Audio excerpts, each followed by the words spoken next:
What's up, everybody? It's Stan Grubb for Corner to Corner Wrestling Radio and the Beyond Ringside Radio Network. Hey, join us every Sunday night at 9 p.m. Eastern Standard Time as the triple threat of wrestling radio goes live every week, giving you their thoughts and opinions on the world of professional wrestling. Myself, Brian, and Rob, all live, all here for you. And as my good friend Rob would say, from corner to corner and pillar to post, we bring it to you every week at 9 p.m. Eastern Time. BeyondRingside.com and ProWrestlingRadio.net.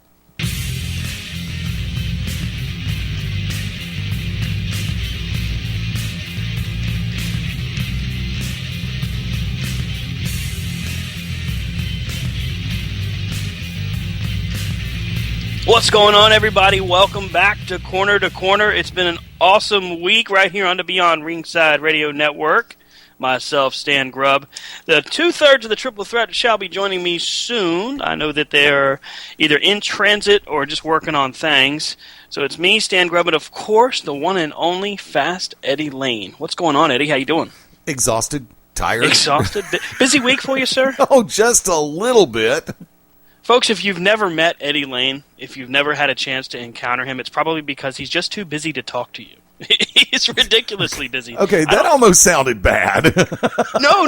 I don't really mean it in a bad way. You're just one of the busiest dudes I know. Screw Diamond Dallas Page, you might be the hardest working man in professional wrestling.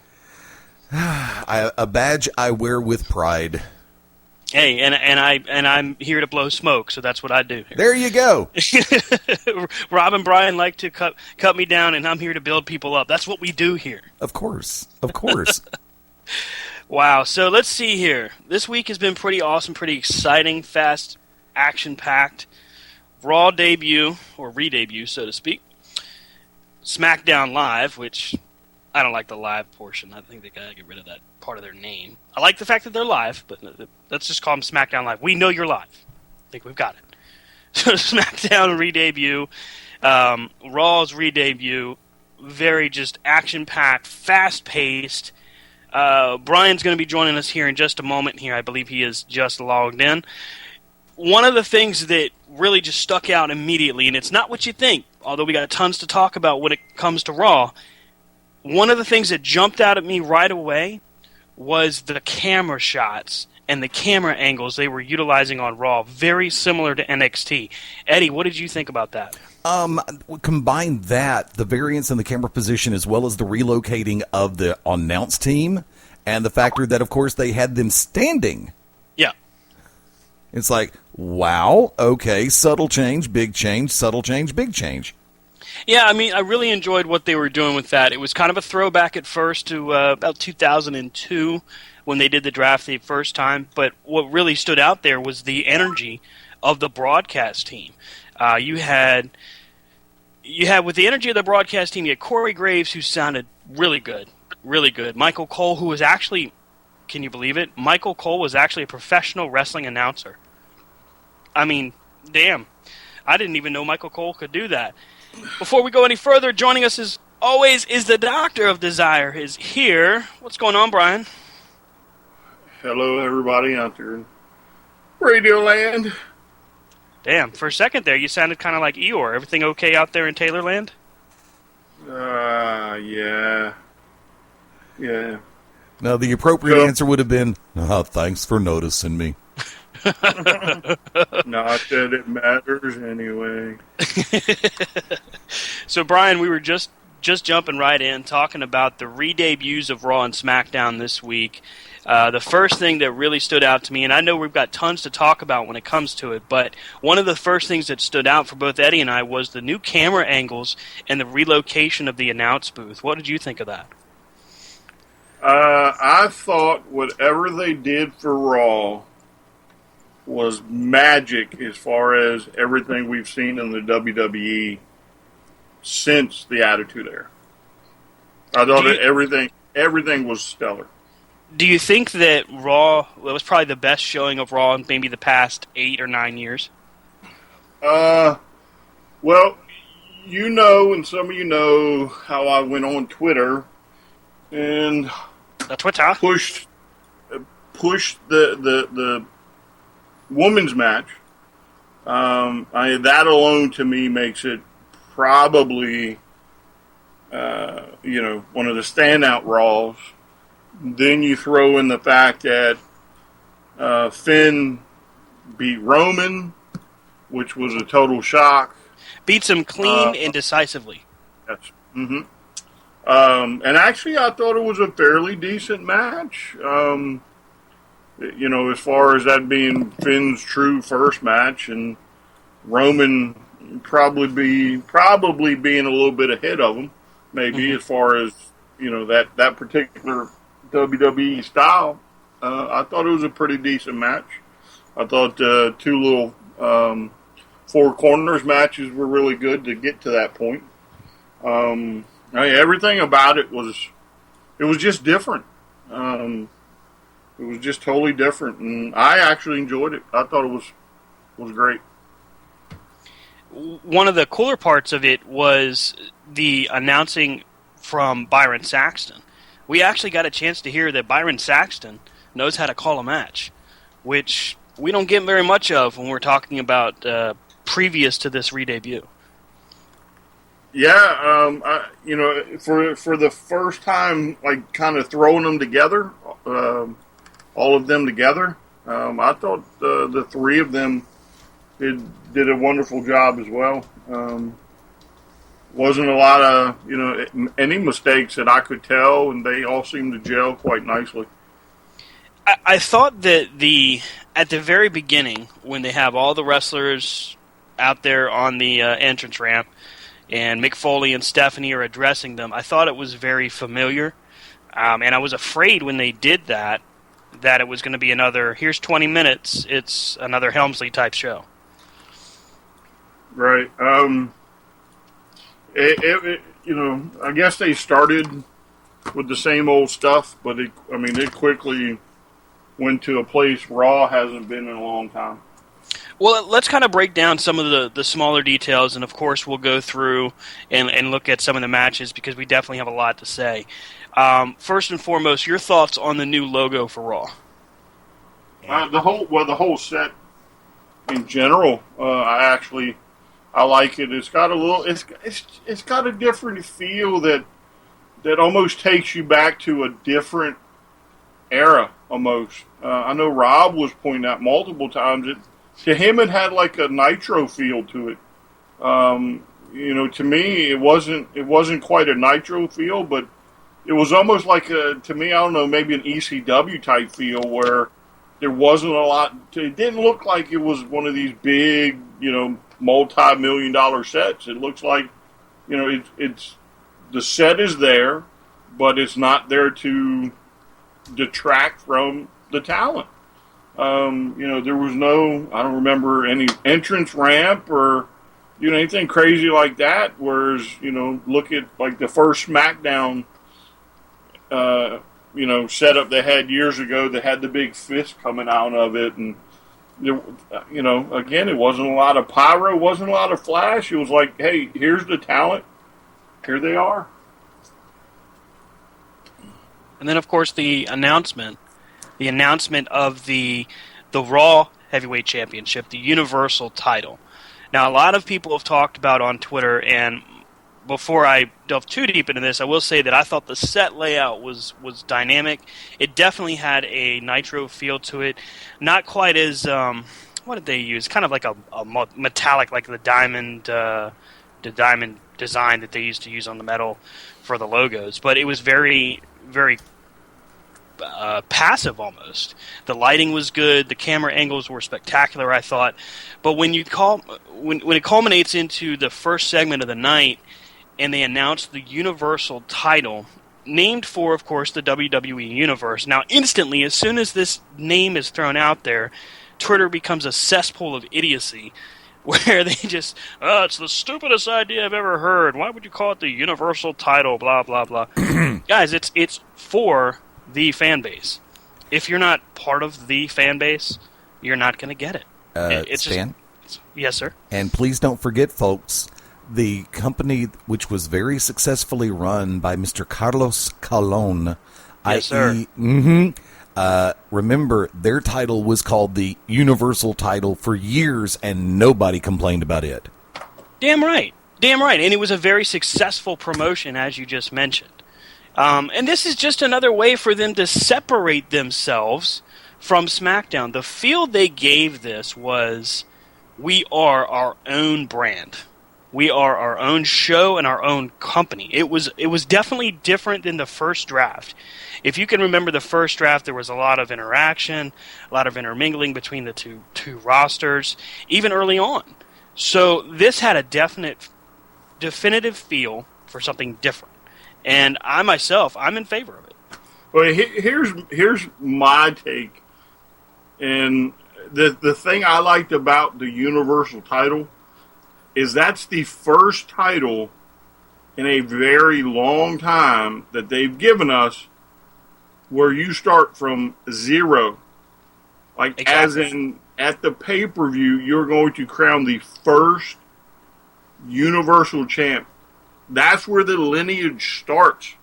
That, yes. Again, this is brand spanking new all the way across the board. And it has the potential to, if they push it that way, to be a spectacular title. And I like the brand new title, especially for a world title. The SmackDown title, the lineage goes back to the NWA. It goes back to the WWF.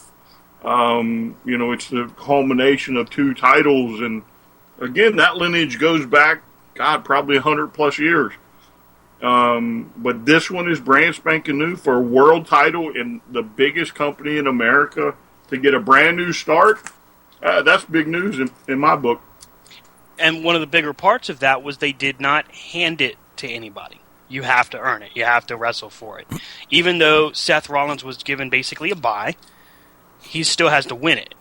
And that's a huge step forward when you consider that, again, compare and contrast between 2002 and today, where in 2002, I guess it was late 2002, early 2003, where Eric Bischoff hands the World Championship to Triple H. Actually, it was September of 2002.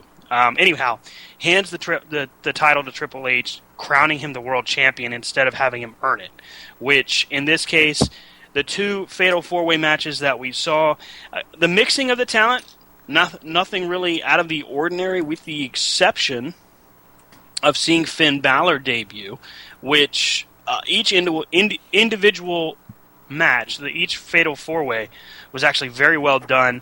And even though you wanted to see Finn Balor win, it really could have been anybody's victory.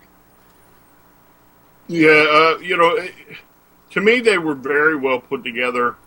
There were times that, I was almost waiting for, the way Rob would describe a typical, 4, 5, 6-man match where, they're just all laying around and nobody's doing anything. I thought it flowed very nicely. Both of them, flowed very nice, in my opinion. Then there's the news that was coming into Monday Night Raw was that Roman Reigns and his main event push, quote unquote, is done. And what we may have seen in Monday Night was that coming to fruition. Here's the thing with Roman Reigns. Him coming off of his suspension, him having the suspension for the wellness policy violation, he's going to have to earn his way back. He hasn't made a lot of people happy by this violation, namely Vince McMahon. And that's one of the few people you really don't want against you when it comes to working in WWE. So I thought he had a good showing for himself. He didn't come off bitter. He didn't come off disappointed. As far as what I saw from his matchup with Finn Balor, it was a solid match, and it seems to me like he's comfortable with whatever they put in front of him. Well, I think you almost have to be working in that environment, especially if you want to stay working in that environment. Right, and if he expects to ever get back to the main event, and I think he will get back there, he's just going to have to earn it. He's going to have to earn respect again. He's going to have to earn his stripes again. Not necessarily starting over, but definitely he's taken a notch or two down.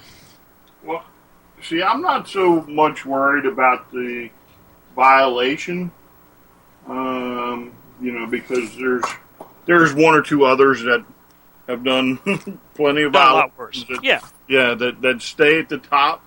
I think they just understand that right now is not his time, and you can take him up to a point and sucker everybody in, because you got to admit that was a huge sucker play to put him in the main event, because everybody and their mother was like, "Ah, crap, this is going to be the same old stuff again. Oh, we hate, we don't like Roman Reigns. Why? And then Balor gets the win. Maybe it's time to just pull him back, repackage him, and go from there. And there's nothing wrong with him being repackaged or even turned bad and being, like we talked about before, maybe being the strong guy for Seth Rollins. Even if Seth Rollins comes away at SummerSlam as the new Universal Champ, the chase for Finn Balor going after Seth Rollins would be much more entertaining, especially if Rollins has the deck stacked. Right. Well, my thing as far as Reigns, we need to let the Shield go and stop, associating him with the Shield. True. I would much rather see him get associated with his lineage. Bring out, give him a manager that can talk. A Paul Heyman, Paul Ellering, but use the lineage to your advantage. Same thing with the Usos. Yeah, they were cool coming out for a while, but they kind of get stale in my book when you have this fantastic lineage, that you can use in their benefit. Maybe it's time that they did that with Roman. Much like Curtis Axel, son of Kurt Hennig. And they completely ignore it. Right. They mention it in passing. They don't really give him. I don't think they give him his just due. I think he's one of the harder workers there, and I think he's one of the more talented guys there. He could certainly do with a step up or a shove in the right direction. So, looking at the breakdown for Raw, of course, the match that I don't think any of us expected the title match to be on Raw rather than on SummerSlam. What about Charlotte versus Sasha Banks in what Michael Cole referred to as the main event of the show? I don't know about main event of the show. I think that is the match of the year. Mm-hmm. What was the previous one? Sami Zayn and Nakamura. Yeah. Yeah. That was up to that point. That was the match of the year. But there is no question that is without a doubt the absolute, probably greatest, match in the history of WWE women's wrestling. And I think it's going to surpass, if you look at them compared, Lita and Trish Stratus. Yep. It's going to surpass that stuff. And they just went out there and laid it all on the line. And, again, I tried to shut down the Twitterverse when it was over with, with all the tweets about it. I was so impressed by it. That little backflip off the top rope that Charlotte did. That was insane. To the outside. Yeah, I didn't see that coming at all. I'm glad they did it because, I guess if you put it on regular TV, you can probably let it hang out a little bit more because you're not worried about buy rates or stuff like that. And they sure laid it out. It was fantastic. Brian, do me a favor. The difference between that match and the triple threat featuring Becky Lynch from WrestleMania, why would you put that one above that? To me, it was a WrestleMania feel once they got started and not at WrestleMania. You know what I'm saying? It's kind of like when Nakamura and Zayn put on that match prior to WrestleMania. To me, that was the WrestleMania main event on the NXT program. Fight forever. Yeah, right. Phenomenal chant. And this one, it was just something about it. It quickly reached a 5-star status. And I think this eclipses anything they've done in NXT. They had some great matches in NXT. It was just something about it. It was the feel of it. Maybe it was because they put it on Raw. And, not at a pay-per-view. It was like, okay, here it is. We're just going to throw it out there. And they went out there and slayed it. Maybe that's what it was. It just had that big time feel. And actually, you're wrong. The correct answer would have been no. It is harder to make a good mustard-based potato salad. But let me throw this one at you. Okay, you brought up a perfect point that I was going to run with. You put it on Raw. You put this match on WrestleMania. You expect it to be off the scale. You put it on the first episode of the new era of Raw, people are going to be looking at it more inquisitively than with expectations. There's that word that everybody just keeps overlooking but using the mortal hell out of. Guess what?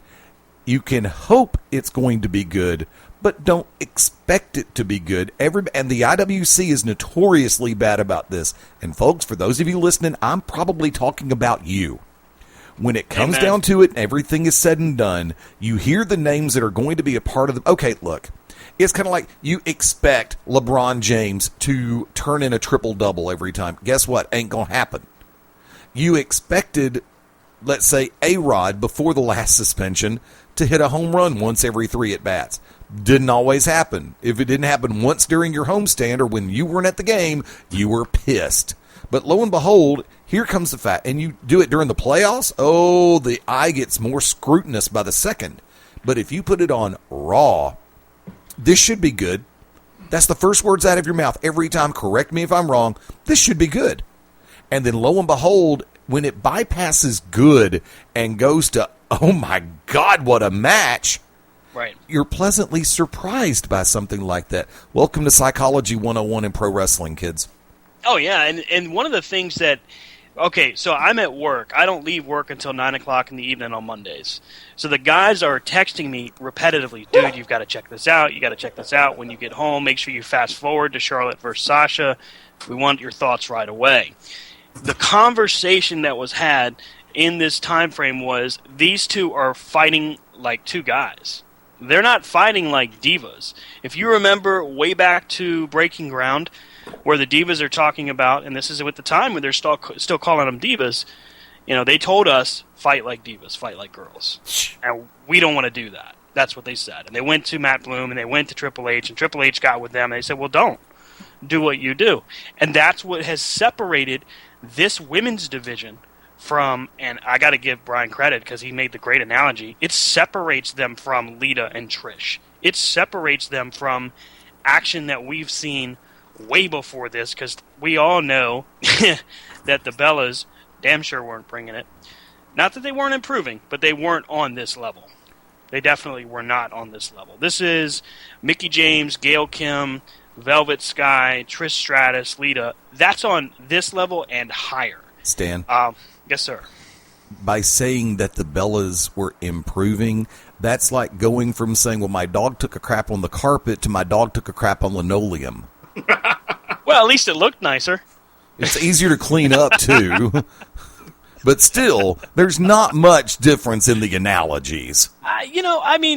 You can say what you want about Brie Bella. I think we all agree that she had reached her peak. She wasn't going to get any better, or maybe she'd get worse. But when it came to Nikki, as she was champion, from my vantage point, she was improving. No, she was definitely not better than Paige, Natty Neidhart, and a lot of others. That's not what I'm saying. Or what I'm AJ saying Lee. Is her improvement amount from when she started to champion level, it was noticeable. And I think John Cena had some influence there. Well, I think Nikki was kind of hampered by the talent surrounding her. I'm not saying she would have still been champion. Don't get me wrong. It's not like there were 7 other Eva Marie's in the women's division at that point. And that's his point. Yeah, that's exactly his point. Yeah. Nikki wasn't... God, it's almost like saying, my dog took a crap on the carpet. Yeah, and it's linoleum. Look at you. You got us all tongue-tied, Eddie. Damn it. Talking about dog crap. Oh, well, at least I didn't say Brian's favorite fecal reference. No. We're trying to keep it PG-13 or something like that. I don't know. Oh, Lord. Okay. Again, getting back to Charlotte and yes, the boss thank there. you. Redirect this train. To me, it was almost like, they sat in the back and they were like, okay, we're just going to do this. Sasha, we're going to go out there and screw the guys. We're gonna take over. You know what I'm saying? It's almost like they had that mentality as the females, like, yeah, the hell, this ain't no male show no more. This is a female show. Right.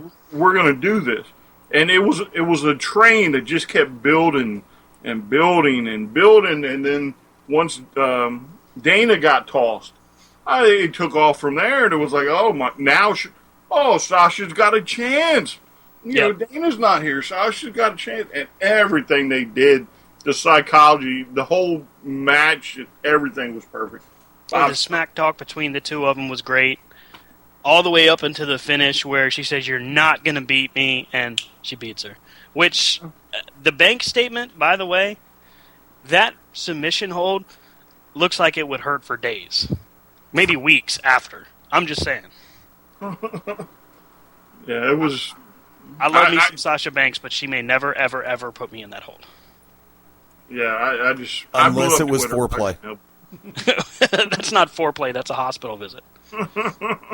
Cool. Sex in the hospital bed.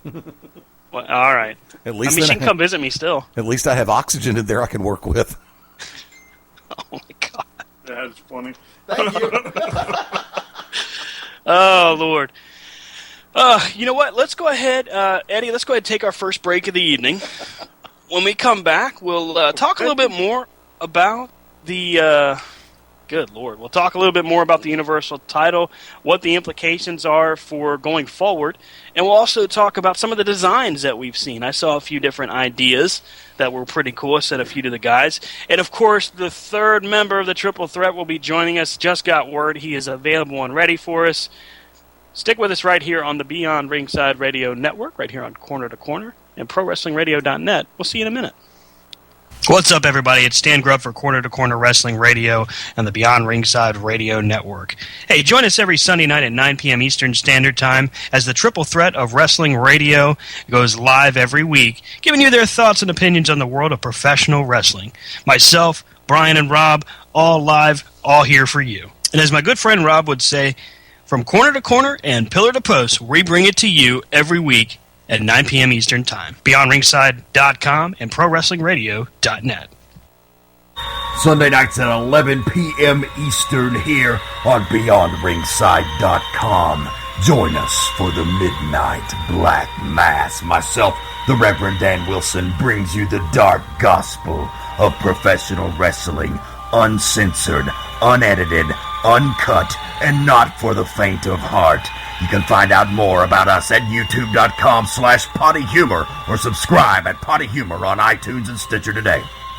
The To Be Determined show live Wednesday nights, 9 Central Standard Time. Join myself, the Oracle of Ominous, the Wicked Nemesis, the Grand Design, Clive Braddock, and the Magic City Monroe, Fast Eddie Lane, as we take you to the edge of uncensored. Yes, we go uncensored, so make sure you have your earmuffs. Ask your parents, for those of you that are a little young, maybe under 18, but make sure if you have any heart conditions or any mental defects, please listen, because they may take effect right here, live, every Wednesday night, 9 Central Standard Time. Beyond Ringside Radio Network, BeyondRingside.com. Howdy, friends. This is the Magic City Motormouth, Fast Eddie Lane, with your invitation to join yours truly, along with Mark Mabo Bowman and the Oracle of Ominous, the Wicked Nemesis, every Sunday night, 6:30 p.m. Eastern, 3:30 p.m. Pacific, for Beyond Ringside Live. Wrestling, mixed martial arts, sports talk, and a whole lot more. Keep your eyes open on BeyondRingside.com for all of upcoming show information, and, of course, catch us on social media as well. Until then, we'll see you this Sunday, 6:30 Eastern, for Beyond Ringside Live on the Beyond Ringside Radio Network.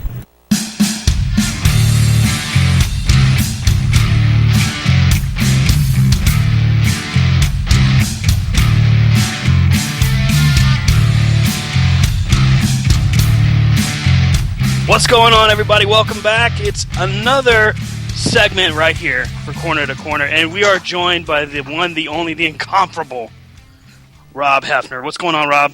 What's happening, folks? It's so great to be back here. Sorry I was late. Hey, it's all right, man. A star like you can take your time. Hey, I am joining you all from the Hilton Honors floor of the Embassy Suites. So, I'll play it if you will. We need to get him Eva Marie's entrance, I think. Shoot me. The Hollywood starlet. No, see, the problem with that entrance is the fact that the entire stadium loses interest before she even makes it to the ring. I think if their idea is to make the entire world hate her, they're doing a fantabulous job. It was... you got Alexa Bliss, you got Becky Lynch, you got Natalya, all these great talents, and then you got Eva Marie. And you got to find a way to spice it up, because I guess All Red Everything needs a little bit of help. Be like, and now for the one who just won't go away. That's got to be like the longest ring entrance ever. For her to just come out and stand there. The difference between her and Triple H's WrestleMania entrances is we actually care about him. And he's married to the boss's daughter, so he could have the whole pay-per-view could be him standing in the ring dressed like Terminator. Thy kingdom come. And Heath Slater went undrafted. I think that's going to be the angle for a while. Yeah, they must have big plans for him. I hope so. God knows Heath Slater is too cool. He's very funny. If you notice, he's got the gimmick right now that he can show up on Raw on Monday and be like, and interrupt some, jobber, the poor guy that had to go against Braun Strowman on SmackDown or whatever. And Eddie, for your reference, that is James Ellsworth. Okay. On Thursday and on Tuesday, I heard Eddie say, well, not on Thursday, but on Tuesday, Eddie says, I don't know who he is. If you wrote it down on $1 million check, I wouldn't remember. Well, I remembered, sir. Now, what was the question? Ouch. What did you guys think about Braun Strowman's, re-debut? I think that's a much better fit as far as what he needs to do in the ring. Just go out there and just destroy people. How about the chokeslam face first? What's up with that? Yeah, that was nice. He could have killed that guy. My thing, they're calling it a reverse chokeslam. It's not. It's like when your parents got pissed at you and grabbed, like my dad used to grab me by the back of my neck like that. The only difference is he didn't slam my face first. But, whatever. Rob's an abuse, and now he's like, whatever. Well, that's before I had to go through it. Became a giant. I don't think your dad... Go ahead, Rob. I just don't understand the haircut. Did he not have it? Was his check not enough this week? And they were just like, oh, hell, we're just cutting half off? Who let the TNA mark in the room? Oh, wait a minute. Want to tell me when that happened? I'm sorry. I was under... Wait. I was under a different headset. I heard haircut. Were y'all talking about Jay Lethal and Adam Cole? No, that's irrelevant. Braun Strowman. Oh, okay. I'm sorry, because this week on Ring of Honor Television, actually, Bullet Club, Young Bucks and Adam Cole shaved the head of Jay Lethal. Nice. Thanks for ruining it. Okay. Okay. Spoiler alert. Happy to help. Spoiler. I saw it yesterday. DVR not needed. Delete. DVR needed because getting there is half the fun. Trust me, the 6-man tag team match was pretty good.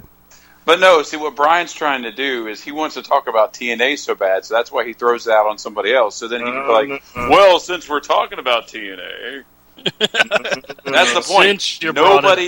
Nobody's talking about TNA.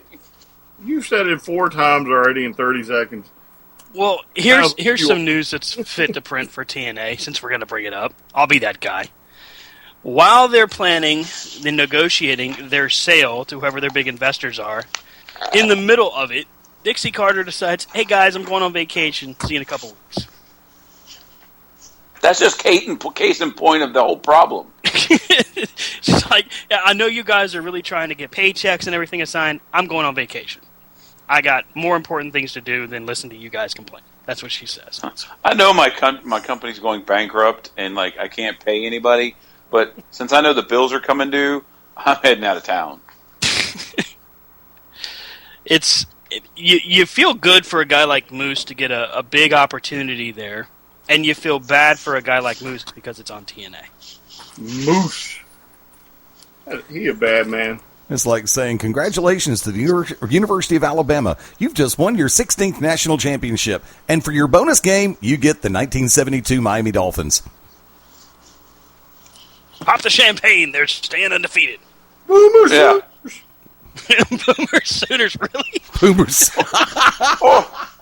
Well, thank you, Jim Ross. Boomer Sooners! Boomer! It's like if you looked, like, I was watching college football last year, I guess, and, like, flipped the channel and WVU was playing. West Virginia was playing, like, some community college. And they was beating them, like, 42-0. Well, of course. It's like, hello, TNA. Here's the rest of the world. Well, I mean, they're trying. I don't know how hard they're trying, but they're trying. And in spite of themselves, Matt Hardy continues to be the most entertaining thing they have. Yeah, him and his son. How does he say Maxwell. that? Maxwell. Is he a magazine now or something? What? Maxwell. Brother Nero. Or hold on, what is it? Brother Nero. Brother Nero. Yeah, you got to mix in the British accent with the southern twang. Do you think Brother maybe Nero. sometimes he forgets what he's doing Oh, I'm sure of it. and just like throws a voice out there? Like, oh shit, it's supposed to be some weird voice. Crap. Oh, like Lana nowadays. Oh, yeah, yeah. Hey, congratulations. Congratulations. Yes, to the Ravishing Russian and Rusev. You were calling Rusev the Ravishing Russian. I know you were. I said, well, he is quite debonair. He's from New Jersey, for crying out loud. I'm sorry. He's the hero of the Russian people. Sorry, the Bulgarian people now. Right. Yeah, we're back to Bulgaria. They found their GPS. The Yeah. Bulgarian brute. And then if you go back and watch her on Pitch Perfect 1, she has no accent at all. Well, if you look her up on Google, you don't need to worry about the accent. By the way, when did Stan's future ex-wife get her boob job done? I'm referring to Eva Marie. Oh, hey, easy there. You can say boob. She probably came in towards the end of the Vince is doing them for free thing. Ah, good answer. You know, like, hey, we have craft service over here. We have boob jobs over here. Hey, no, here's how it actually worked out. Eva, if you can actually find a way to give a blowjob to a department store mannequin, we'll buy your boobs. Oh, my God. Wow. The opinions here are only of that. For all the corner-to-corner faithful, it's okay. No. You fit right in here. No, because I'm not making obscene references. I'm making suggestive references. Yeah, Stan, No. you're the one that insults nationalities and ethnicities. He doesn't. Yeah. Hey. Just like Donald Trump, I'm here to win for the people. Thank I you. know you're for Hillary, so shut up. Thank you, Cam Newton. Hey, It's huge. It's going to be huge. Huge. man. At least a WWE Hall of Famer could be in the Oval Office. It's going to be so huge that you're going to pay for it. Now That's that's, right. that's You know, if he played that angle, he would probably win. I'm a WWE Hall of Famer for crying out loud. What's she ever done in her life? The South would vote for him in a heartbeat. yes. We love that man. And So see, with he should come out instead of hail to the chief. He should come out going, "I win, no matter what." All I do is win. DJ Khaled. Yes, thank you. You think Vince would let him use real American? Absolutely. Ooh, yes, he would. would put him right in office. Ladies and gentlemen, WWE Hall of Famer Donald Trump, the President of the United States. If Dwayne, he will be debating against cricket. What? That's gotta be Kane. Have an affair. Can we have Kane come out there and chokeslam him? Who? Hillary? All of them. I don't care. They can do a hair versus hair debate. I have a question. And I actually have a serious question. This just in for the moderator. Which was the bigger surprise? Finn Balor going over Roman Reigns to advance to the Raw Universal Championship match, or Dolph Ziggler winning to go on and face Dean Ambrose from SmackDown? Stan? It's for Stan. Most genuine surprise, Dolph Ziggler. Hand over foot, whatever you want to call it, definitely Dolph Ziggler. I was surprised that they put faith behind Dolph Ziggler after just burying him ruthlessly for the past, 3-4 years. Brian? What'd you think? Yeah. I'm going to go with pick number C there, that the head writer from Raw has now gone to SmackDown and is the head writer on SmackDown. Rob? I am going with Balor. Because I figured it was going to be a Shield thing again. They were going to run this Roman Reigns thing again. And it was just so refreshing to see, wait a minute, it's not.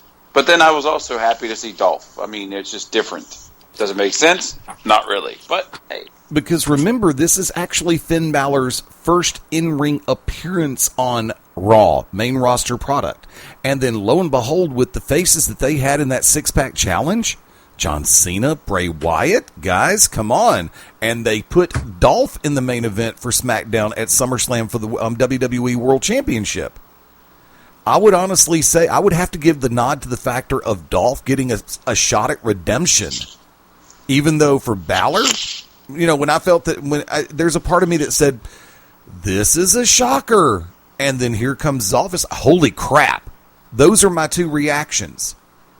So honestly, I have to give the nod to Ziggler being put in the SmackDown main event. Now, if it wasn't Finn Balor, obviously we are picking somebody other than Roman Reigns. Who would you have rather seen go to the Raw main event for SummerSlam? Brian this time. Drink it in, man. He wants Breezango. Go figure. Oh, no. I would take anybody over Roman Reigns. Literally. Amen. Rob? Amen. I would like to see the Mulkeys resurgence against, for us, Roman Reigns. Smokey Mania. I mean, it is what it is, I'm just glad we don't have another Roman Reigns incident. And actually right now I can't remember who was in the match, so. It was the 2 fatal 4-ways and then 1-on-1. Matter of fact, hold on just a second. Let me come back over to window number 26. And that would give me the first one, qualifier, Cesaro, Rusev, Kevin Owens, Finn Balor. Second qualifier, Sheamus, Sami Zayn, Chris Jericho, Roman Reigns. I would have liked to have seen Kevin Owens. Yes. If not Finn Balor. Okay. Anybody but Sheamus and Roman Reigns would have been great. Stan. I think Kevin Owens has earned an opportunity to move up, but I also think Sami Zayn would have been a great dynamic. That match between him and Rollins would be phenomenal. This is where I'm different from all three of you. My pick would have been Cesaro. Well, if there's a guy that's been waiting in the wings for a good while, that would be Cesaro. That's for sure. Main event ready, I would say so. And apparently with the draft, Cesaro stirred up a little bit of controversy on his own right, giving his opinions of management, which apparently was more legit than anything else. Reports that I've been reading was that he was given a scripted promo, did not do it, and basically just went off the cuff and talked about how disappointed he was with management and with his place in the draft. When are the talent going to realize that you can't disagree with management especially not on television. You know what I mean? Like, yeah, it's not wise. It's definitely putting yourself at risk.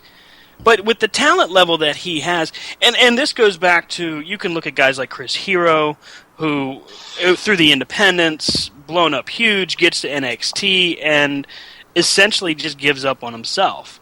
Cesaro, very huge independent wrestler, star, whatever you would call it. huge. Gets to that level, and for a while it really did seem as if he was complacent. Well, I think the brass ring comment on the Stone Cold podcast or whatever. Yeah, with Vince. Yeah, it's kind of kicked a few of them in the tail, in the rumpus. Well, I think Vince had a point, even though it was insulting to the guys that were working their asses off. He had a point. There are some guys that will go out there and do exactly what their match is supposed to be every time, but they don't do anything different. A lot of people would say this about Dolph Ziggler, where Ziggler was doing basically what he felt he was supposed to do, but it wasn't anything above and beyond.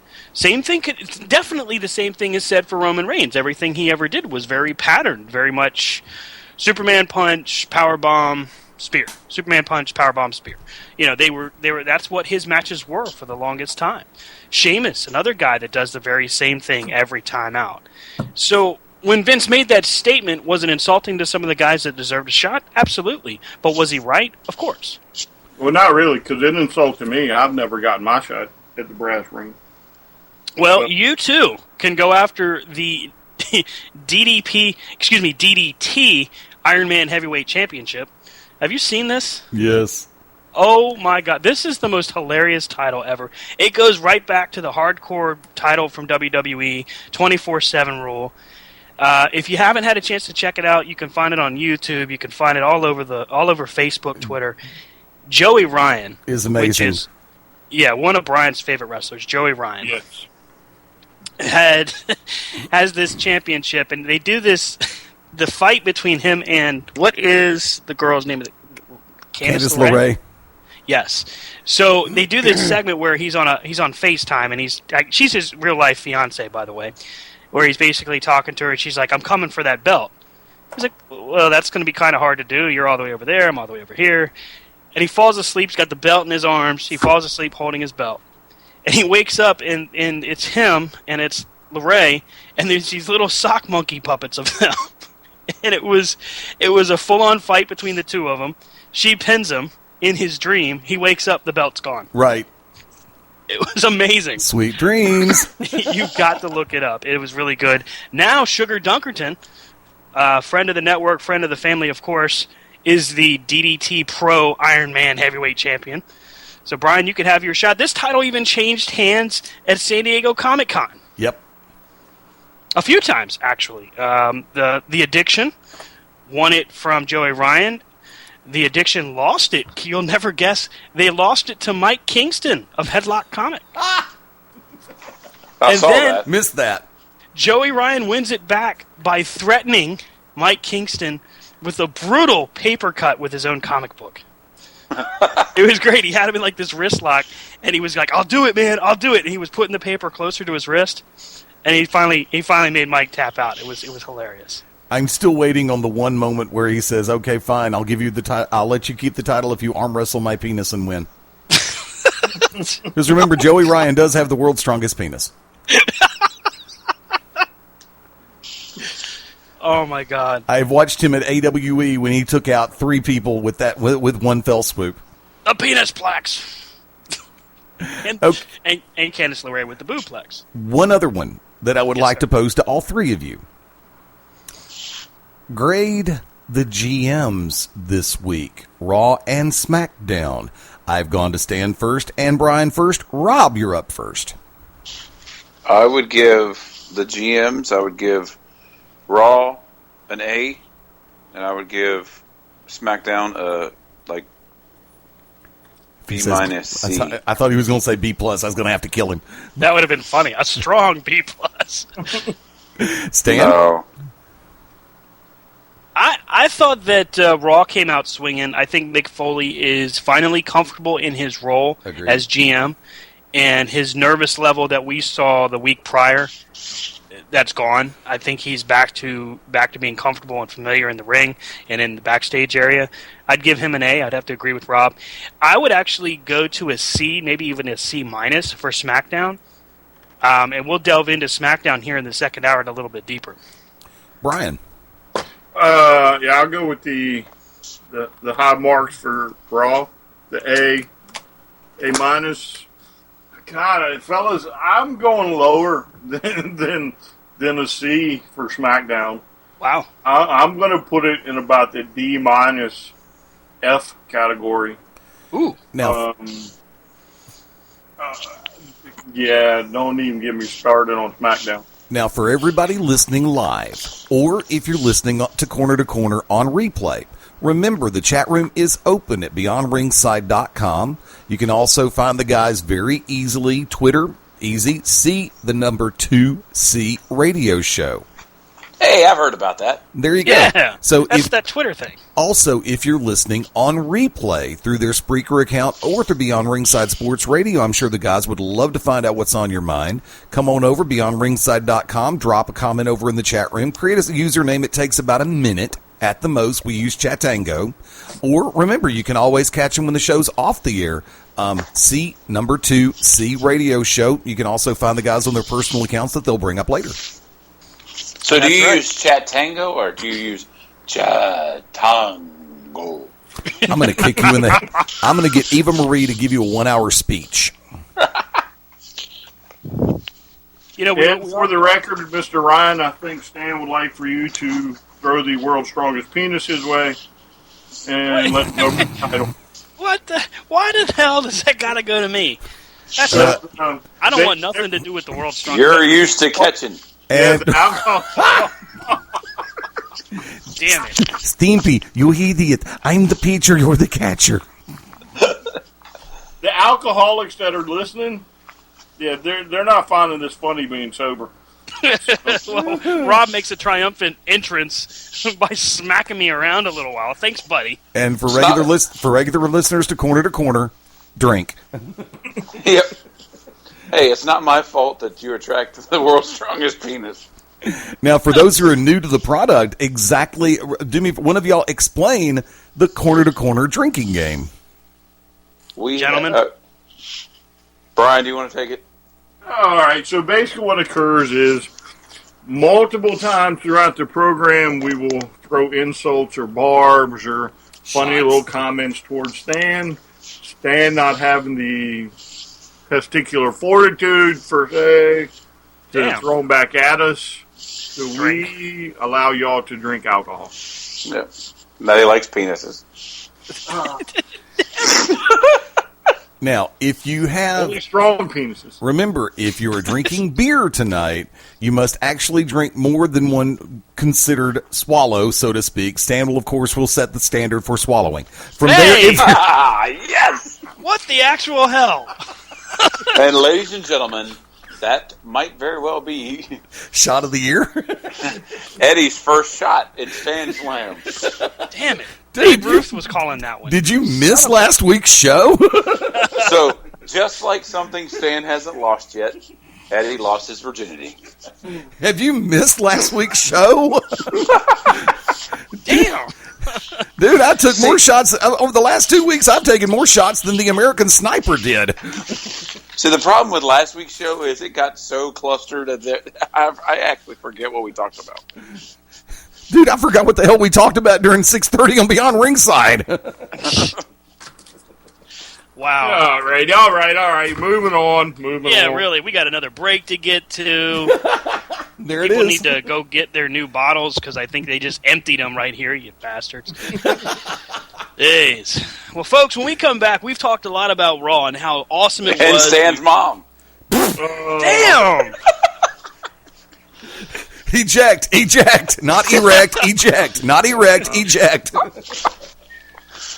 No, Stan. He said eject, not erect. I said that. Oh, see? See, where were you? I just said it twice. Where were you on that one, Rob? Folks, we're going to go ahead and go to break. I'm going to go cry in a towel. I need a cigarette after that. Everybody else needs more bottles. Stan, pick a different towel. Different towel. Don't use the same that's the towel. only one. You might That scratch one is your only for face. you, buddy. You might scratch your face with the normal towel. Oh, We'll You'll be right scratch back your here. eye out. Corner Wrestling Radio on BeyondRingside.com, ProWrestlingRadio.net. Stick with us. Suck it.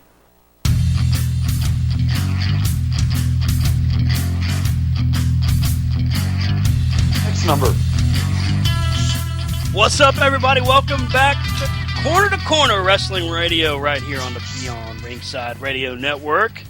It's myself, Stan Grubb. The doctor is in, Brian Taylor. Fast Eddie Lane. And, of course, everybody's got to be the Eva Marie sometimes. And this time, it's the one and only Rob Hefner. What's up, everybody? And see what the problem is this is Stan, because he knows this is Stan Slam Edition. every Of week is Corner to Stan Corner, Slam he's trying Edition. to change the topic.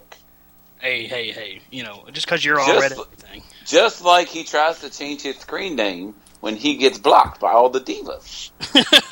That only happened 5 times, okay? Yeah. I mean, they said Sure. they wanted the pictures in my dream. Alrighty. Moving on. So we spent the first hour going through Raw, Slamming talking Stan. about how great was Raw, how awesome was Raw, this, that, and the other. We get to Tuesday night, the debut of Rob's favorite show, SmackDown Live.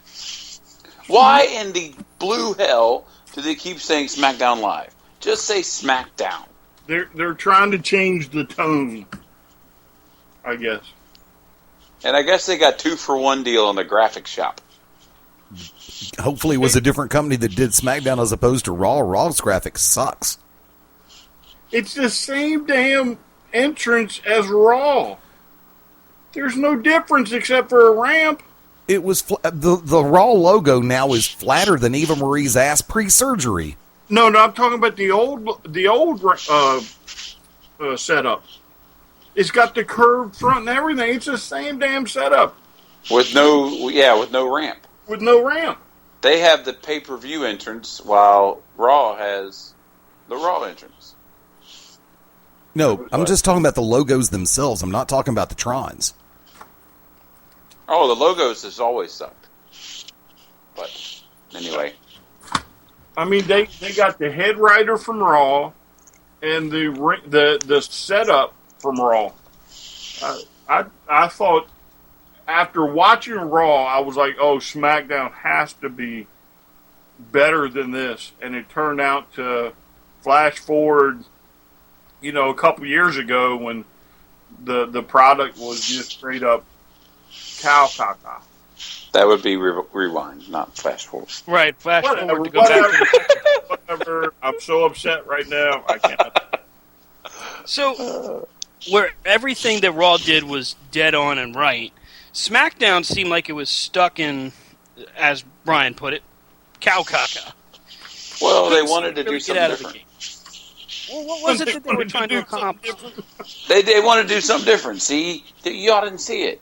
I mean, Raw opened up with them in the ring, the GM in the ring, with the person running it, and then all the talent was on the stage.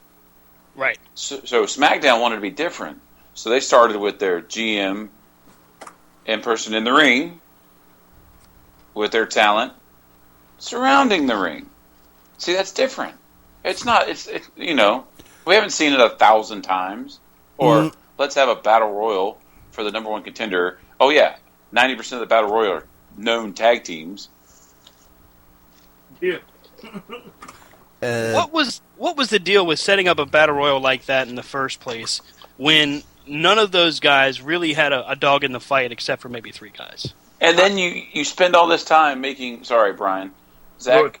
you make all this time about making Ryder a singles competitor, and then less than 24 hours or whatever, boom, he's a hype brother again.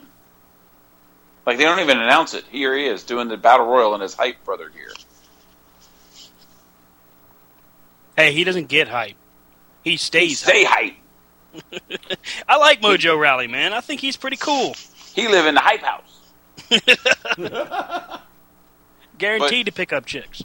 But they got to work on the commentary because they're sitting there praising him as he's getting his ass thrown over the top rope. Oh, he's great. He's great. I hope to see him go far in this battle. Never mind. He didn't last too long, that's for sure. Yeah,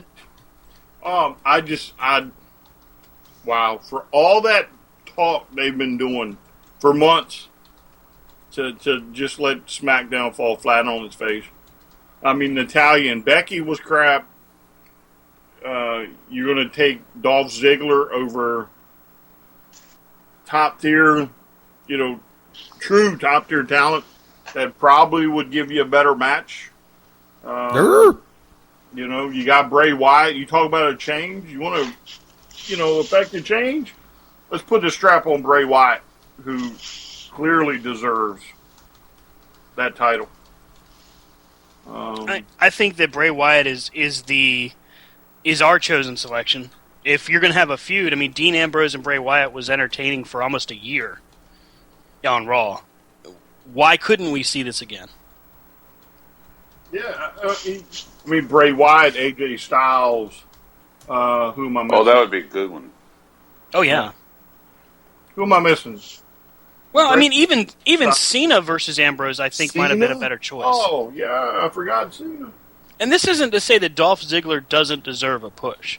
It's more to the point of everything on SmackDown, everything on Raw that they did right is what they did wrong on SmackDown. Whether it was the introduction of the women, where it really just seemed forced. I mean, the women just come on down just to do a half promo, I guess. Yeah, what was the point? They did nothing. Again, the head writer went to SmackDown. That's all it did. Eva Marie's promo was longer than the whole other promo combined. And then she just stood there. Well, with that ignorant looking mug. A true heel doesn't need to do anything to be hated. She just looked ignorant. She really looked out of place. She just kind of stood there. She did her whole disrobing, and I mean, not that she's ugly, because she's definitely pretty, but she looked like the person who showed up to a costume party and it wasn't a costume party. Oh, awkward. Awkward. I'm here as a pirate. Oh, wait a minute. I thought this was the costume party. Now, because I can't spend a second talking about the Eva Marie thing. Let's get back to Dolph Ziggler for a second. Okay. I mean, here's the thing about Dolph Ziggler going against Dean Ambrose. Mm-hmm. You realize since the pay-per-view is some time off, this feud is going to go for some time, and then if Ziggler were to win, then we got the rematch that's now 2 months away, and this feud is going to probably extend out 3 or 4 months. See, my issue... Go ahead, Rob. No, I was just saying, my issue is, like, when you put Raw and SmackDown on the thing, you can definitely see where the control is. You know what I mean? Like, yes. Raw, basically, to me, had a very WCW Nitro vibe, and the in-ring action and the camera work and the commentary was very NXT. So you can tell who's taken over. Well, you expected big things from SmackDown, but then, oh my God, it was... I mean, it was just... Keyword expected. Yeah, I mean, it was very just, oh, wait a minute, now Raw's on Tuesday. Yeah. Can I we have NXT really on Monday.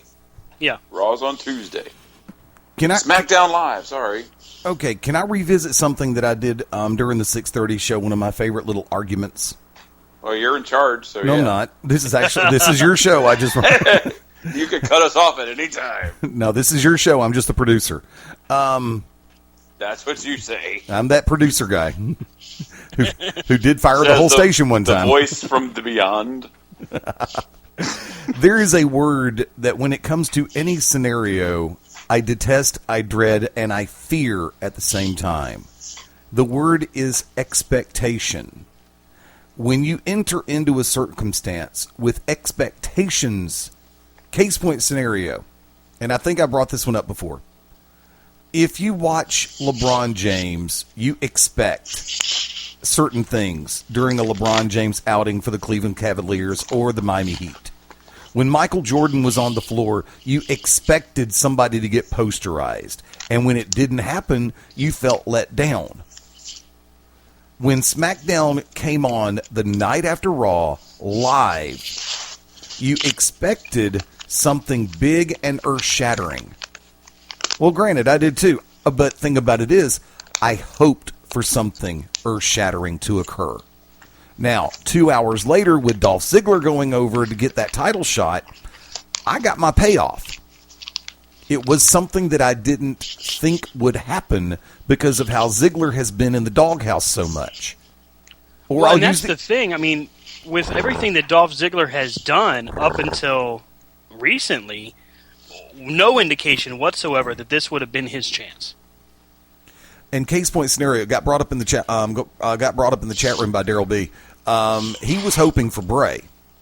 Now I've sat back and said this: Cena Ambrose would have been Cena going to that match would have been extremely predictable. Would have been booed out of the building. AJ, in my book, would have been predictable but cheered. Heel face matchup. Case point scenario, and I've said this in the chat room also. Bray versus Ambrose would have been stellar. And it still has the potential down the road to be stellar. Because the first thing that I think of when it comes to Bray Wyatt versus Dean Ambrose is the Wyatts versus the Shield. That, to me, was a feud that I felt shortchanged on. Because in my book, they completely and totally underplayed the Shield versus the Wyatts. You get the feeling with Bray Wyatt in general, they're waiting or they're in a holding pattern for Luke Harper to come back and have Bray Wyatt at the helm of the Wyatt family. You know, and really, because you got Eric Rowan, and he's trying to, I guess, recreate himself there, but it's not as much of that as it is them trying to see what they have with each individual guy. With Bray Wyatt, you know you've got a main event talent. You know you've got somebody that you can count on to really come through for you. You don't know what you have anymore with guys like Dolph Ziggler because he's at one breath he's going to be the the show off. I'm trying to remember how his gimmick is now, and then in another breath he's the guy that just gets jobbed out. So you really don't know what you're getting with him. Would it have been more feasible to see maybe? What would you guys have thought if Apollo Crews had gotten the shot? Too early. Skeptical. I think of the awesome promos, the angles you could have done with Bray Wyatt versus Dean Ambrose. I mean, the psychological, like Bray does his Bray thing against Dean Ambrose, who's not stable anyway, and the matches. I mean, we're going to see him eventually, but oh, good God, can you imagine them two in a Falls Count Anywhere match or Asylum match? You know, the cooler parts of what we've seen with Raw and SmackDown did not put their best foot forward. But as we look into, say, this coming Tuesday, we've got American Alpha debuting. We've got the return of Shelton Benjamin. We've got Rhino returning, which, he's another guy another guy on the roster, I think. But it's good for them to have another good talent there. Maybe their build-up is more designed on a slow burn type feel. Maybe that's more to Brian's point. Raw's head writer is looking long-term, trying to build a brand from scratch. Well, when they showed the promo for Benjamin, I was like, oh, this is cool. And, scenarios go through my mind. Maybe he goes with American Alpha. Maybe he's by himself. Maybe finally Kurt Angle, who's been shooting his mouth off, gets there and is with Shelton Benjamin and, maybe throwing the Alphas and make this big, four-man group. But then that was it. Even when Rhino crawled out from under the ring, it was like, oh, it's Rhino. Hey, look, everybody, it's Rhino. Rhino. Wow, that's what you gave us. Rhino. And don't get me wrong, I like Rhino. However, Right. the entire feel for that night, it was like, okay, let's get him out there. Maybe he can pump the crowd or something. And Maybe we can see Charlie Haas come back. I think he had actually retired, was last I had read. But I mean, there's an opportunity there for Team Angle versus American Alpha. Now, do you think that, because they do these things creatively, do you think that, the WWE sat back and said, you know what? This is what's planned for Raw. Let's not even try to compete on SmackDown, and then let's wait and do it, Because you think about it. The Divas match on Raw, and then what Divas match did we get on SmackDown? We got Becky Lynch. Yeah, Natalya and Becky Lynch. And I'm sorry, Becky Lynch was carrying Natalya through that whole match. Definitely. It was not Natalya's best showing. She just looked not mentally there. But it's just. Well, I think that's something we see with Natalya a lot, and over the years we've seen that with Natalya. She comes out, she has a phenomenal performance, and then a couple weeks later, she just doesn't look like she's even comfortable there. Well, I think sorry. Becky was probably trying to put on, something to rival the night before, and for whatever reason, Natalya just couldn't hold up her end. Yeah. Well, I think to argue that, there is no diva on that roster that can go with Becky. True. To the caliber because Becky could go with those girls on Raw in that kind of match. There's nobody with that same skill set. Maybe Alexa Bliss or something like that, but I mean, they all got regulated to a promo. Mm-hmm. I think you might be onto something there, though, because with Raw, they pulled out all the stops. They really made sure that they were setting a new standard, and then when it came to SmackDown, they had more the attitude of, okay, well, we know what we've done right with Raw. Let's do a slow start here, and let's have the next week come out, and it'll be our week. No, I honestly don't think so. I think that when they decided to break up the writing committee, booking committee, or whatever, SmackDown got the head guy, and then the guy that took over Raw was the guy that had all the fresh ideas and wasn't afraid to put them out there. And because again, I told y'all, to me, it was Raw or Tuesday Night Raw, I think is the way I put it, and we were maybe 15, 20 minutes into the show. You were. Again, they said they were going to split everything. They talked about splitting the two head writers, and I think the guy with the fresh, ideas is the one who went to Raw, and the other guy went to SmackDown, because I don't see how a guy like Vince, if he had his hand in Monday night, would then turn around the next day and be like, we're gonna phone it in tonight. Right. You know what I'm saying? To me, he told you, we're going to do this, and we're going to create competition. Why? Because competition creates money. And we're going to do this. It only benefits him to put on 2 shows back-to-back of that caliber of Raw. And they, again, he trusted his writer. His writer didn't come through for him, and God, it blew. So here's a question. Since we saw with Raw so many different things, and what would you have done differently to make SmackDown's re-debut? And I think that's a safe bet of calling it that, because that's really what they were trying to do, is re-debut each show. What would you have done differently? What could they have done differently to set themselves up for success right out of the gate? You have different types of ways to set up a number one contender than, it's a battle royal, and to Rob's point, 90% of that battle royal, 95, are tag teams. Right. And they're not going to go in there. So you just could have eliminated them right from the start, and let the other 3 or 4 guys just go at it. You could have done a tournament. You could have done what was the one that TNA put on a couple years ago where for a pinfall you got so many points, for a submission you got so many points. Bound for Glory series. Yes, you could have done something like the Bound for Glory. You can't tell me that wouldn't have gone over to Bray Wyatt, AJ Styles, John Cena, Dolph Ziggler, and the ones I'm missing. These are these are the competitors in this type of environment, and the winner a week before the pay-per-view goes as the number one contender. I have an idea. Why don't they go ahead and do the Battle Royal, but when you get down to the Fatal Four, make it a Fatal Four-way elimination match?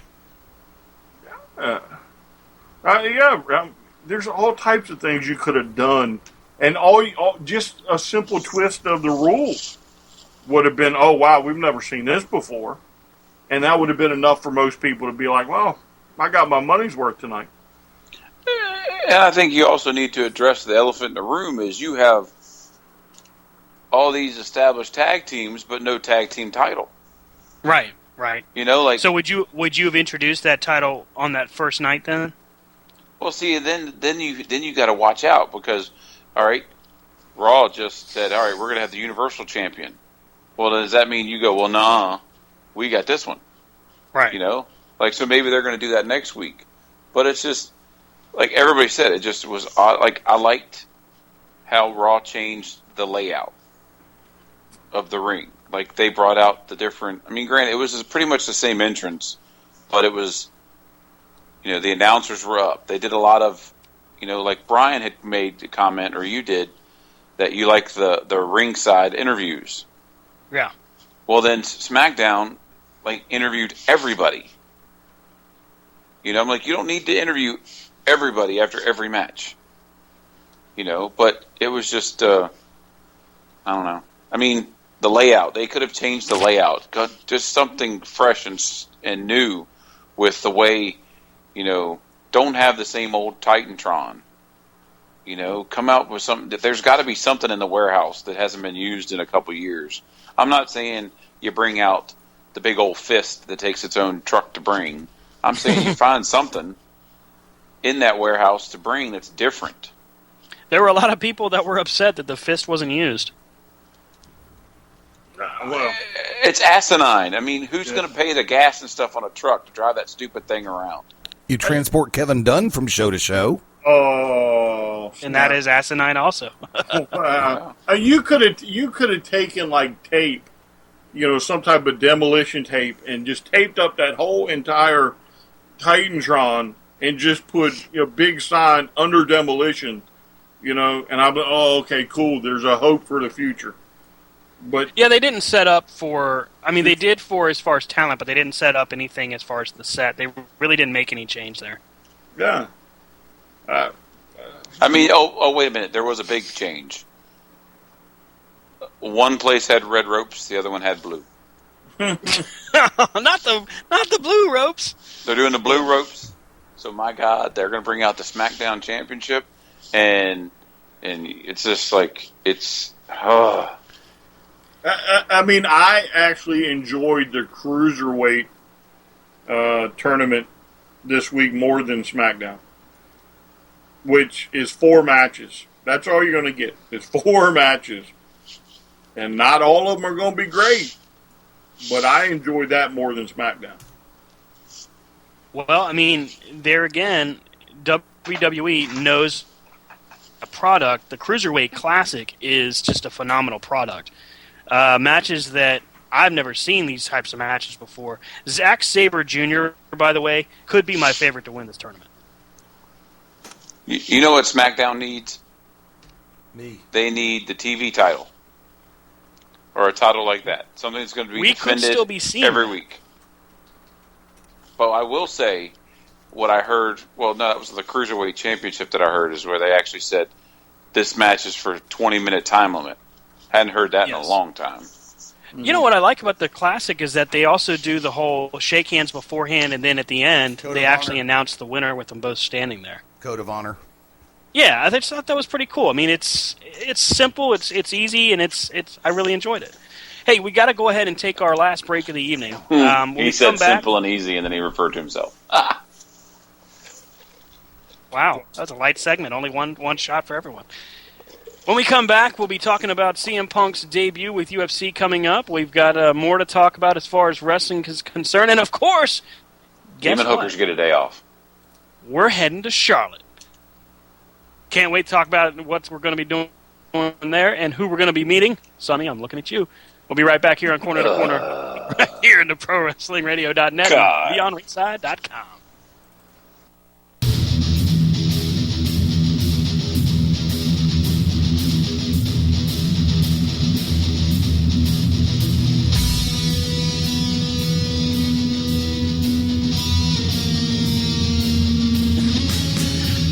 What's up, everybody? Welcome back.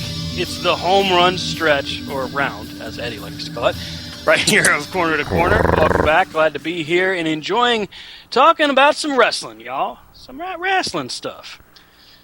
When we were talking about SmackDown, what could we do better? What could we do, to make it different? But Eddie had an awesome question off the air, and Eddie, why don't you go ahead and ask this, because I like this. I forgot, what was it?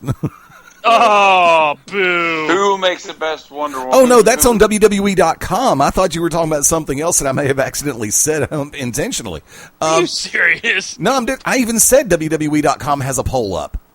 And it's on WWE.com. Which WWE... No, you didn't. Yes, I did. Okay. Yes, I did. Which WWE superstar would make the best Wonder Woman? Becky Lynch, Charlotte, Dana Brooke, Lana, Paige, Sasha Banks, or other is what they have listed. Other.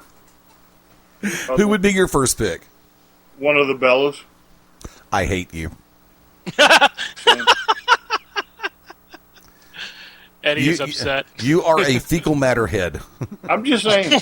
I mean, if you want to go like classic 1970s Linda Carter, then you go with Nikki.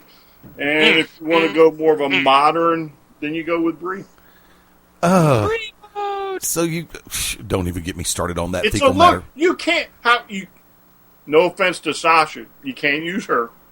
No offense to Charlotte, you can't use her. She looks too much like Ric Flair, and ain't nobody gonna buy that one. Dana Brooke is too short and too thick. Boobiferous. Dana. Becky, how you going to use Becky Lynch and give Wonder Woman some Irish accent? Who says okay? Just like Lana, who says the accent's that real? Yeah. And how do you know what the accent is on Themyscira? And you got to dye her hair and all that. You don't have to do anything with Nikki or Brie. Have you looked at Becky Lynch's roots? I'd like to. And who says Wonder Woman can't be redheaded? Remember, Black Canary wore a wig. This is Wonder Woman now. This is an icon. You can't touch icons. Noticing, well, of course, you go with Paige, and once again, you get the accent so are we as forgetting well. what the entire Marvel universe is doing? Screwing the whole damn dog. I'm not a big fan of Marvel anymore. I'm strictly a DC guy. I'll watch the MCU movies, but as far as it goes right now with the comic books, screw that. I'm not spending my money on that trash. Yep. But then DC didn't do much better making the Golden Age Green Lantern come out of the closet gay. Really? Not to get on a tangent there, but I'm about tired of seeing every single show or creative idea. Let's have a gay guy in there. Why? I mean, damn it, we don't need that in everything. I hate to sound like I'm against it, but damn. It's the way they're shoving it down our throats. Literally speaking. The comments by Look, no. Let's put this world in proper perspective. I understand that in the world of entertainment, i.e., comic books and cartoons, there is a certain amount of latitude given for backstories. That's great. That's wonderful. That's hunky-dory fine. I have no problem with Jane Foster being Thor, because Jane Foster was relevant to the storyline. When it came down to it and they announced that they're going to make a change in Iron Man, if it had been Rhodes' daughter, I'd have been perfectly cool with it. But someone who's not even connected to the universe in that particular regard, why? If you're going to change Wonder Woman, at least make it somebody else from Themyscira that's relevant to Wonder Woman's past. It's like, with the whole Green Lantern thing, let's put the world in perspective. The way that they tried to make the changeover for Alan Scott. Okay, that made about as much sense as going into season 3 of the Brady Bunch and Mike Brady coming out. No, it made no sense. You can do what you want with characters as long as you can make it credible and believable. When you try to slam segue certain things, people will rebel. It's kind of like when they first created the Muppet with AIDS and the openly gay Muppet. Look, Whoa, yes, there was a Muppet with AIDS. yes, they did that. Oh yeah. They did that. That happened. You know something? At the same time they made Cookie Monster, cookies are the sometime treat. Yeah, My God. exactly. And the same thing because Oscar was deemed to be too abrasive. And The pussification of our society is happening. remember, you got people out there that don't want to hear Daffy Duck and Sylvester because of the speech impediment they have with making fun of others. Look, we're all different in our own ways, and I should wait till after 10 o'clock on this one. Matter of fact, we got 20 minutes in regulation. I just got a message from Reverend Dan. Midnight Black Mass is on hold. It will return in 2 weeks.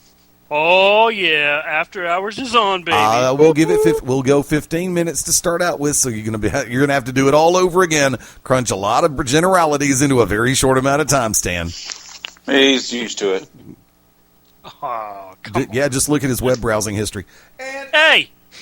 Yeah, the FBI does. Yeah, I know. Oh, come on. It could be worse. It could be the NSA. Jeez. He'll be in front of a Senate subcommittee. I'll give you pointers on how to handle them. Talk to Vince. McMahon? No, not quite. Long story that'll never be told in public or in private. Bye-bye. Legitimately speaking, I would like to see. I think Becky Lynch would make a good Wonder Woman in that particular regard because I think she's got the outgoing personality. I think that she's got the look. She's got the talent. She can understand the physicality of the role. Sasha Banks, not a big fan of the circumstance. I think she would have a penchant for overacting just like Charlotte. Lana, I think, would undersell the role. Paige, I'm not quite sure about, but Paige is hot to begin with. I mean, I'm not even basing everything off the hotness factor. Carmella, Alexa Bliss, Natty Neidhart, I don't see any of them in this role. And my God, the Bella Barfs, as well as, redheaded dipstick, I'm just not big fans of. That's why. And Dipstick, that's awesome. yeah, I know. Take away the boob job and the butt job, and she's once again as skinny as a dipstick. So therefore, it's like let's dip her in oil and leave her there. And I've got the pick that's going to beat all of yours. But legitimately speaking, I'm going to go ahead and sit back and say I think Becky Lynch would be the best choice. Okay, Stan, go for it. My pick is the Glamazon herself, Beth Phoenix. Too short, but other than that, a badass. Hey! Don't you ever talk that way about Beth Phoenix. Can we pick anybody? Well, I was going kind of with what Brian's pick was with the other. If that's the case, then my first round draft pick, Lita. Damn it! Rob just got scooped. Either that or I'm going to go back to the WCW days and say Asia. Ooh, she's too short. So is Beth Phoenix. Beth Phoenix is 5'10"-ish. I would do just because you're 5'1" and she's taller than you. Hey, I'm not the rapist. Lita or Trish Stratus. Boring. Trish Stratus would be boring. Shut up. Trish Stratus. There ain't nothing Trish Stratus does that's boring. Show up. Oh my gosh. Hater. Oh, hold on. What we got over here? Who's Stan gonna pick? Sonny? Do they have a rehab edition of Wonder Woman? Okay, I would Wonder Woman intervention. Touchdown. Touchdown, grub. And now for something completely different. Thank you, Rocky and Bullwinkle. Now, explain that comment when you're trying to hold on to her taking a photo. She doesn't listen to our show. Medusa Sonny, I Michelli. didn't mean that. Damn it, Money Medusa. talks, so it Medusa. doesn't matter. Medusa. As Wonder Woman? Dude, really? Think about this. They're I don't thinking know, way man. too hard. Medusa Michelli was an athletic badass. Oh no, I'm not taking anything away from her ability. It's just I'm kind of going with the look of the part. I don't care. I'm talking about the entire. Medusa could carry herself on a microphone. She carried herself damn well in the ring. I think Medusa probably could pull off. I mean, even though she's blonde, you could make her dirty blonde. And the fact of the matter is, I think Medusa would make a damn good Wonder Woman. She was dirty, all right. Yeah, I was getting ready to say, you can tell what Eddie's fantasies like. Dirty. Well, he is into dirty Trailer stuff. park now. Yeah. He's all about a London blaze. Okay, there was a person Was come through the Rocket chat room. Robin I don't know who it was because it's a non 5821. Lady. Hold on, a non 5821 said, but Nick Fury was never black in the comics until the Avengers movie. So why can't Wonder Woman have red hair? Amen. Because Nick Fury is not an icon. Samuel L. Jackson pretty much took him there. Wonder Woman, give you that. Batman, and Superman are considered the Trinity, and they are the Holy Trinity as far as comics go. Okay, we've killed we've killed Superman, broken Batman's back, and we're going And to kill. look what we've done. Each time they're like, Batman's done. Bruce Wayne is gone, never coming back. And then the outpouring is so great, they bring him back. Same thing with Superman. Same thing with Wonder. It is so bad that when they went to the New 52, the original Superman was gone. And now what have they done? Said, we want that guy back. We're bringing the original Superman back and killing off the New 52 Superman. And that's what In they convincing fashion, might I add. Yeah. And remember, don't forget, when Superman died, you had the Eradicator, you had John Henry Irons, you had Superboy, and you had... What was the fourth one? The fourth? You had, it was Cyborg Superman. Okay. Hank Henshaw. Okay. So it took four of them. Fortunately, Steel stayed around because I really liked his character. Eradicator had potential. Superboy, they just made him a wild child. And the cyborg robot, I just don't quite know where to go off other than that. I'd leave it alone. And yes, Daryl, I am here just to be picked on. We know. He said in the chat room. He said in the chat room, poor Stan, he's just here to be picked on. Oh, there's somebody loves you. I mean, nobody likes you, so I mean, somebody's got to love me. You haven't read the focus group material, have you? There's focus We groups for don't. us? Oh, God. Daryl, how much is Stan paying you? As far as you know, nothing. That's why he has a PayPal account. Don't tell him nothing, Daryl. By the way, for the record, and Daryl did say bring back the Ovaltron, which I agree with. That was cool. Did you say Ovaltine? What did you say? Ovaltron that SmackDown had. The Oval. Be sure to drink your Ovaltine. Nice. And I walked into that one. Yeah, but there are some that you just simply cannot touch. And Wonder Woman would be one you simply cannot touch.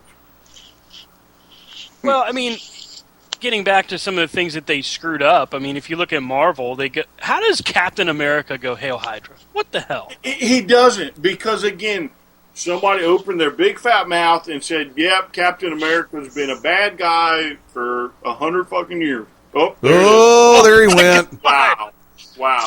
And then, guess what? It takes them all of a retraction to say, no, this is like Bobby Ewing in the shower in Dallas. It's a dream sequence. He's not really a bad guy. He's a double agent. So they have effectively triple stamp a double stamp. Well, we've effectively found he made it all the way through, and we started talking about Bobby Ewing from Dallas before he dropped the F-bomb, kids. And obviously, he's a bigger fan of Patrick Duffy than Victoria Principal, and God, she was hot. Oh, some things you just can't. How dumb was that? Oh, we're going to kill this guy off.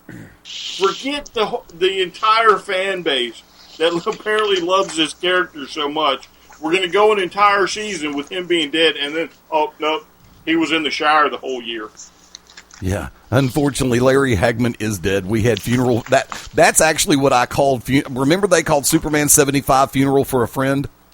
Mm-hmm. Yeah, that's what I called the episode of Dallas that they gave the tribute to Larry Hagman, J.R. Ewing, with the mayor of Dallas, the governor of Texas, and Jerry freaking Jones on there, who said they didn't want a dime. They just wanted to be a part of it. Yeah. I mean, some characters transcend. You know, you just can't touch them. You cannot touch them. And wrestling has a couple of them. You know, the Hogans, the Flair, some of the older guys. What if Ric Flair had no hair and Hogan had hair? That would be funny. However, it wouldn't change a thing. Ric Flair would probably be a badass if in the 80s he had no hair. He'd probably be like the 25-time world champion. What if Ric Flair never took Dusty Rhodes' advice and went by Ramblin' Ricky Rhodes? Ramblin' Ricky Rhodes would be the 16-time world champion. You think it wouldn't have mattered what his name was? No. I don't think it would have mattered. No. Jack Squat. See, it would have. It would have. Look, okay, and this is where I pull back the curtain. Marketing is everything. You can have, because folks, I will say this, and guys, you have to agree with me on this. You can have all the talent in the world, but if you don't know how to market yourself and get people's attention and keep people's attention, you will not be able to go the distance. Ric Flair's marketing technique back in the 80s was to just buy the entire bar rounds of alcohol. Well, that does great before and after the show, but during the show, when you got fans in the stands, I think he still could have pulled it off. He would not have had near the success that he had as the Nature Boy. Oh, gee, another Nature Boy who stole a name. Ric Flair. 25 times world champion. If he was bald, 25 times. The age-old debate has always been, could any blonde-haired, muscle-bound guy fill the role of Hulk Hogan? Yes. Like, could Greg Valentine have been Hulk Hogan? If he were about a foot taller. I mean, there was talk back in the day that Paul Orndorff was supposed to be that guy. You know what? But his feet didn't hit first, okay? That would have definitely given you a different dynamic because you would have had somebody that could wrestle in that position as opposed to saying 5 moves. Well, let's look at it from a total different realm then. What if Hulk Hogan had gone to NWA and Flair had gone to New York? What if Vern hadn't been a Punk and Hogan stayed in AWA? Very, very good debate there. That's a great point. AWA would have taken out. Yep. I don't know because Vern. Because they also had ESPN at the time. They had national television, and they would have had the icon that made WW whatever. But see, here's the trick. And because on all three, if you'd have had all 3 superstations at that time with premier top-tier wrestling, and then you add ESPN to the mix, I don't think it would have mattered that Georgia Championship Wrestling and World Championship Wrestling were on TBS, or that WWF, World Wrestling Federation, was on WWOR 9. There was nothing on WGN 9 at that point in time for wrestling. But you had ESPN running AWA, or you had them at World Class, or you had them with Global Wrestling Federation. If one of those 3 promotions could have found the hook, thank you, Blues Traveler, the hook will bring you back. If they could have found that hook, if they could have packaged, if Vern Gagne would have been intelligent enough to package Hulk Hogan one step further than Thunder Lips, this would be a whole different ball game. You are so right. I mean, it's one of those things that, a lot of people thought that there were 2 Ultimate Warriors. Could any muscle-bound guy have played that role? Probably so. What's that? The Renegade. Yeah, I mean, you could have you could have stuck a number Sting. of guys in that kind of a role, Sting. and they would have been successful, I think. It's Good. Well, I just think it's more about the charisma of the individual. In some cases, like with Hulk Hogan, I think had he had stayed in AWA, certainly they would have lasted a lot longer. Would they have been able to weather the storm of Vince McMahon? Well, look at it from this perspective. If Ric Flair goes to WWF at that time, yeah. And I think AWA would have been bought out maybe even sooner because of the amount of money they would have made with Flair. Well, here's my opinion on Flair going north and Hogan going south. Right. Is I think no other talent moves but them two. I think neither one of them are as successful by flopping. Agreed. Hogan would not last in the Crockett Federation. Would not last. No. Flair would have gone up there, and I don't care what kind of charisma or what kind of promos he cut or anything. He would not be able to survive against, a King Kong Bundy or a John Studd or some of these other monsters they had.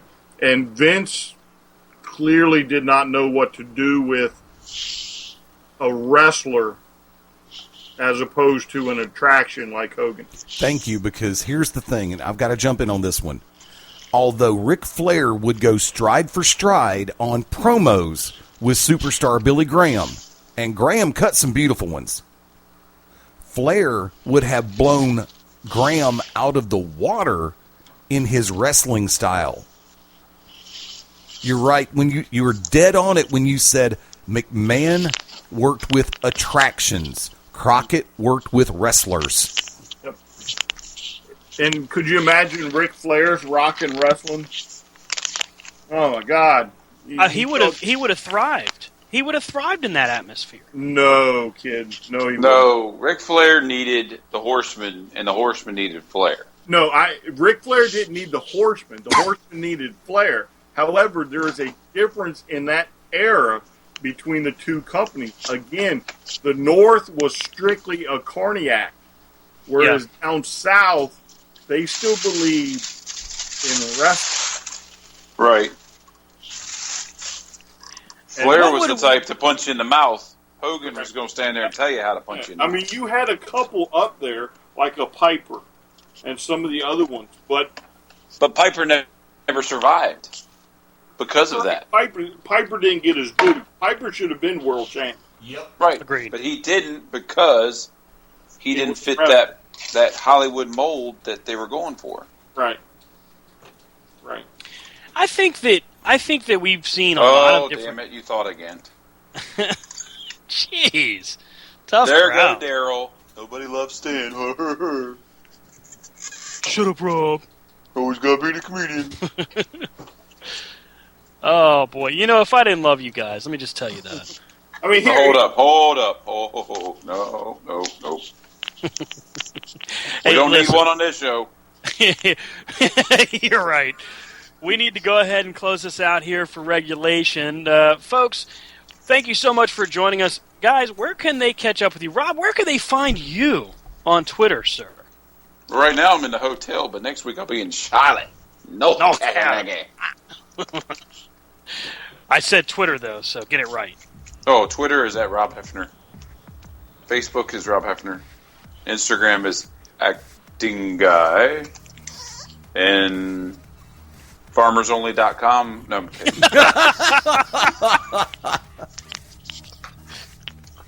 Damn. Brian, where can they find you on social? He's wanting Sally Mae to come play in his grain silo. FarmersOnly.com. I don't even know that much of it. It's just on the hotel TV, that's why. Okay. Brian? oh, come on, Stan. Why we got to play this every week? We got to go through this. You know you can say your own screen name. No, damn it. I can't say my own screen name. You've already tweeted. You've broken the barrier. I know. Yeah, but I don't know which one. It's all kayfabe, I man. have a couple of them. I have a couple, Well, let's keep it simple. Where can they find you on Facebook, sir? You got to tell them I don't know. I don't know which one you want me to use. You can follow Brian at Brian Bongerific. Are you sure that's me? Or are we talking about somebody else here? Yeah. Puff Puff Give, man. And, of course, you can catch the show on C2C Radio Show on Twitter, Corner to Corner Show on Facebook, cornertocornerwrestling.com, Corner to Corner Radio at gmail.com for all your gripes, comments, complaints, and bitches. Brian can be found at STRCP21. Yeah, Daryl. Make sure you follow him and tweet to him. If you want him to be on Twitter, then damn it, you're going to have to communicate. How you doing? Hey, how you doing? We'll be back again next week with How you our doing? Charlotte, North Carolina review of the Legends Fest. You can expect a ton of little interviews and segments, of course, throughout the week, starting on Thursday. Catch up to us on Spreaker.com. We're looking forward to having a great time in North Carolina.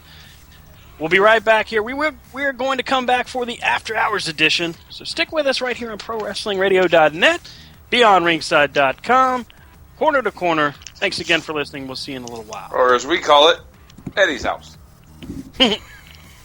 Ass.